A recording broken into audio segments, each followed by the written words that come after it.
ભાવનગર જિલ્લાના વરલ ગામની અંદર સમગ્ર જે ઘટના ઘટી છે, દુઃખદાયક ઘટના છે. કોળી સમાજના પરિવારમાં ખૂબ જ દુઃખની લાગણી છવાઈ છે. રાધિકા દીકરીના અંતિમ સંસ્કાર કરવામાં આવ્યા. ત્યારબાદ ગામના લોકો જોડાયા અને તમામ લોકોએ તેમને શ્રદ્ધાંજલિ પાઠવી. કોળી સમાજમાં દુઃખનો પહાડ તૂટી પડ્યો છે. ઉપરાંત આ દુઃખદ સમાચાર સામે આવતા જ ઘણા લોકો દુઃખી થઈ રહ્યા છે. ખરેખર મિત્રો દુઃખદાયક ઘટના સામે આવી છે. એક માસૂમ છે દીકરી છે, તેનો જીવ ગયો છે. ભગવાન તેમની આત્માને શાંતિ મળે તે માટે જરૂરથી મિત્રો ઓમ શાંતિ કોમેન્ટની અંદર લખજો. દરરોજ નવા સમાચાર સૌથી પહેલા જોવા માટે આ યુટ્યુબ ચેનલને સબસ્ક્રાઇબ કરો.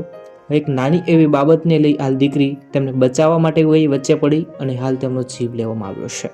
હાલ તેમને જ એમ કહેવાય કે મોતને ઘાટ ઉતારી દેવામાં આવી. ઘટના સ્થળ ઉપર જ તેમનું મોત નીપજ્યું.